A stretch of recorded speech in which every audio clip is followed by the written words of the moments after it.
Baik, Bismillahirrahmanirrahim. Assalamualaikum warahmatullahi wabarakatuh. Sebelumnya, terima kasih atas kesempatan yang telah diberikan. Perkenalkan, nama saya Nur Faida dengan NIM 14 12 02 20 090 dari kelas B5 akan mempresentasikan hasil literatur review saya yang berjudul Kualitas Air, Parameter Fisika, dan Gangguan Kesehatan. Nah, langsung saja, resiko kesehatan mengacu pada kemungkinan bertemunya zat berbahaya yang berpotensi menyebabkan penyakit pada manusia. Penilaian risiko kesehatan melibatkan perkalian dua faktor, berbahaya dan paparan. Proses penentuan risiko kesehatan terdiri dari 4 langkah utama, yaitu yang pertama, identifikasi bahaya, penilaian paparan, penentuan konsentrasi, dan menggunakan model matematika untuk mengevaluasi risiko kesehatan manusia berdasarkan evaluasi paparan dosis dan responnya. Nah, adapun tujuan dari literatur review saya terbagi menjadi dua, yaitu yang pertama, gambaran mengenai kualitas air dari parameter fisika, dan yang kedua, gangguan kesehatan yang terjadi akibat pencemaran air. Nah, metode yang dilakukan pada literatur review ini yaitu dengan penelusuran jurnal melalui Google Scholar, SkyDiet, ResearchGate, dan Elsevier. Penelusuran dilakukan dengan kata kunci Physical Parameter of Water Quality for Human Health pada Google Scholar, SkyDiet, dan Elsevier. Sedangkan kata kunci dari kualitas air itu digunakan di ResearchGate. Nah, hasil termo jurnal saya bisa dilihat jurnal pertama, jurnal kedua, jurnal ketiga, jurnal keempat, jurnal kelima, dan jurnal yang terakhir. Nah, adapun pembahasan dari literatur review itu yaitu yang pertama, kualitas air, parameter sifat fisika. Nah, kualitas air ditentukan oleh karakteristik fisik, kimia, biologi, dan estetika yang menjadi mempengaruhi kesesuaiannya untuk berbagai penerapan seperti menjaga kesehatan manusia dan ekosistem perairan. Air adalah salah satu sumber daya penting utama bagi kelangsungan hidup manusia, pertanian, dan industri. Nah, selain itu, air memiliki karakteristik yang dikenal sebagai sidik isotop jari, khususnya isotop stabil, yaitu Y2H dan Y180. Isotop-isotop ini mengalami variasi mengikuti aktivitas siklus hidrologi yang spesifik pada badan air tertentu. Nah, pemanfaatan pelacak yang melekat pada air seperti suhu, konduktif listrik, komponen kimia, dan isotop air telah menunjukkan kemanjuran yang signifikan dalam mengidentifikasi asal-usul air. Kontaminasi bakteri pada sumber air dapat disebabkan oleh bocoran, sambungan silang, dan infeksi air baku yang tidak memadai di fasilitas pengelolaan.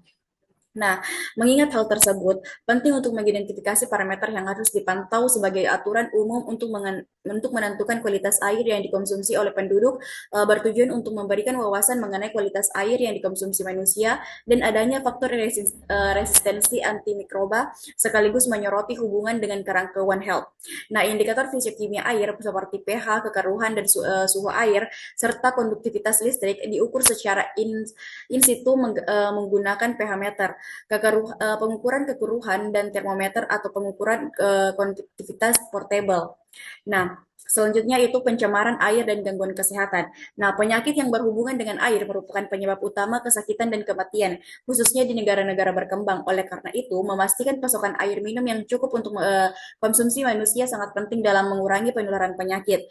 Meskipun air tersedia bagi sebagian manusia di bumi, jarang sekali air tersebut aman untuk diminum, jarang tersedia dalam jumlah yang cukup untuk memenuhi kebutuhan dasar kesehatan. Nah, kontaminan air dapat mencangkup penyakit mikrobiologis, polutan kimia, logam berat, pestisida, obat-obatan, dan kontaminan baru. Belakang ini, pencemaran air sungai dengan mikroba berbahaya, termasuk bakteri, virus, parasit, dan jamur terus meningkat. Mayoritas mikroba yang ada di air berasal dari kotoran manusia dan mamalia lainnya.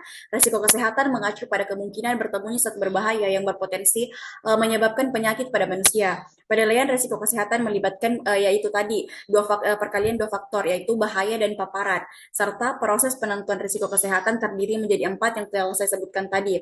Nah, penggunaan air yang tidak memenuhi persyaratan dapat menimbulkan terjadinya berbagai macam gangguan kesehatan. Gangguan kesehatan tersebut dapat berubah penyakit menular penyakit menular maupun penyakit tidak menular. Penyakit menular yang disebabkan oleh air secara langsung disebut dengan penyakit bawaan air atau waterborne disease. Sedangkan penyakit tidak menular akibat penggunaan air terjadi karena air telah terkontaminasi dari zat-zat berbahaya atau beracun. Nah, kesimpulan yang dapat saya ambil dari literatur saya itu, air merupakan sumber daya penting untuk mempertahankan keberadaan organisme dan tumbuh-tumbuhan. Kebutuhan air diperkirakan akan meningkat seiring dengan bertambahnya populasi, kemajuan ekonomi, dan kemajuan pendidikan, dinamika sosial, dan kemajuan budaya.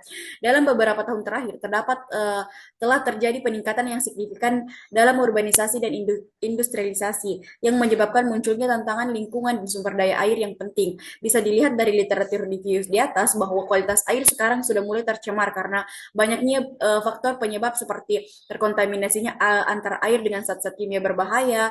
Dampak dari tercemarnya air dapat mengganggu kesehatan serta menyebabkan kesakitan dan kematian. Adapun metode yang dapat digunakan untuk mengukur kualitas air tentunya berbagai berbagai seperti pH meter, pengukuran kekaruhan, dan termometer atau pengukuran konduktivitas portable. Nah, itulah dari pembahasan mengenai literatur review saya.